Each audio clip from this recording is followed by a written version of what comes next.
ये जो संख्या है ये हमारे उस हिसाब से है कि हम कितने लोगों को एक साथ इन्वेस्टिगेट कर सकते हैं। वो जो रिसोर्स का कंस्ट्रेंट है उसको देखते हुए हमने ये फैसला किया है कि लगभग 15 लोगों को एट ए टाइम पूछताछ की जा सकती है। उस हिसाब से 15 लोगों को जो पब्लिक के कंप्लेंट्स हमें मिले थे, फीडबैक मिले थे, रोज डाक से जो कंप्लेंट फीडबैक मिल रहा है और जो पिछला इन्वेस्टिगेशन हुआ इसी केस में उससे रिलेटेड जो सूचनाएं आई थी,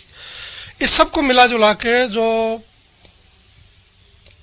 एक सस्पेक्ट की हम लोगों ने लिस्ट बनाई थी और उस सस्पेक्ट में से हमें 15 लोगों को पूछताछ के लिए यहाँ लेके आए हैं। एक जो कल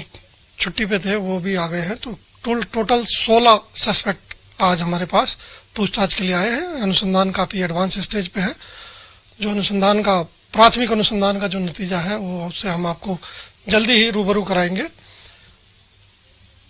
जो अभी तक परीक्षाएं हुई है इसमें जो अलग अलग पैटर्न समझ में आया है, इसमें कुछ लोग डमी का इस्तेमाल किए हैं, कुछ लोग डमी प्लस पेपर आउट का इस्तेमाल किए हैं, कुछ लोग जो परीक्षा हुई है उसकी कोई बिल्कुल तैयारी नहीं किए हैं, कुछ लोग अच्छी तैयारी कर रहे थे लेकिन वो अपने आप को रोक नहीं पाए और जो ये पेपर मिलने का उनको जो प्रॉमिस हुआ उसको लोभ संबरण नहीं कर पाए। कुछ बहुत अपरेंटली लग रहा है कि साधन विहीन है लेकिन उन्होंने इस गैंग को किसी न किसी मार्फत उपकृत कर रखा था, तो उनको गैंग ने सिलेक्शन के रूप में पेपर पढ़ा के ये वापस वो जो उनका एक तरह से कहें जो कर्ज है वो उतारने की कोशिश की थी। तो अलग अलग कैंडिडेट के केस में अलग अलग पैटर्न है और काफी गहराई से और काफी सघनता से अनुसंधान चल रहा है। आज जो भी नतीजा है अभी तक कल से आज तक अनुसंधान का वो हम लगभग 2-1 घंटे में आपको बताने की पोजीशन में होंगे। देखिए, बहुत सारे लोग जो सिलेक्ट हुए और बहुत हाई मार्क जिनके रिटर्न में आए थे और उन्होंने ज्वाइनिंग नहीं किया विदाउट एनी रीजन, 100% किसी का भी कोई भी अनुसंधान करेगा तो उसका उस पर नजर जाएगा, लेकिन चूंकि उन्होंने रिपोर्ट नहीं की है तो इसलिए वो प्राथमिकताओं में अभी फिलहाल नहीं है। इसी तरह बहुत सारे लोग जो बहुत हाई मार्क्स स्कोर किए और वो फिजिकल में फेल हो गए हैं और हमारे पास ऐसा इनपुट है कि वो तो कोई तैयारी नहीं कर रहे थे और कहीं नौकरी कर रहे थे या कहीं व्यापार कर रहे थे और वैसे लोग बहुत ज्यादा हाई मार्क्स लाके रिटन परीक्षा में पास हो गए हैं। वो भी हमारा एक सस्पेक्ट का सब ग्रुप है लेकिन वो प्रायोरिटी में पीछे है। तो जैसे जैसे अनुसंधान प्रोग्रेस होगा वैसे वैसे हम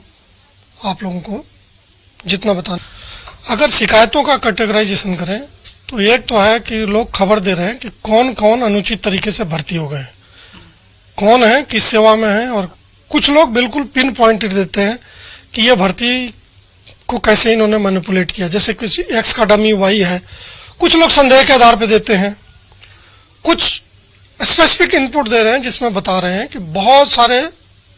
जालौर साइड में गांव है, सांचौर साइड में, जिसमें पहले तक तो कुछ भी नहीं था लेकिन विगत 3-4 सालों में जितनी सरकारी नौकरियां निकली हैं उसमें बहुत सारे लोग एम्प्लॉय हो गए और उसमें भी मेजोरिटी ऐसे हैं जो कुछ चुनिंदा परिवारों से हैं। एक ही परिवार से बहुत सारे लोग चयनित हो गए हैं राजकीय सेवाओं में। तो पब्लिक बहुत सारे जैसे इस तरह का इनपुट है कि कोई इंग्लिश का लेक्चरर अपॉइंट हो गया लेकिन इंग्लिश ना तो उसको लिखना आता है ना बोलना आता है। तो इस तरह के बहुत पिन पॉइंटेड सूचनाएं पब्लिक दे रही है। सूचना पे ही अभी पिछले अजमेर में जो 2 महिला लेक्चरर जो सीनियर टीचर पकड़ी गई हैं, ब्रह्मा कुमारी और उनके जो दूसरी टीचर सॉरी,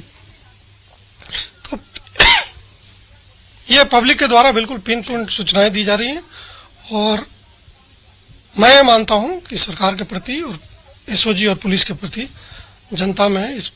परीक्षा में जो कार्रवाई है उसको लेकर काफी विश्वास बढ़ा है और उनको लगता है कि वो जो सूचनाएं दे रहे हैं हम भी उनकी सूचनाओं पर यथासंभव रिस्पॉन्ड करने की कोशिश करते हैं और हम कोशिश कर रहे हैं कि जितनी सूचनाएं मिली हैं हमें उस पर कुछ न कुछ टेंजिबल एक्शन हम जरूर कर सकें।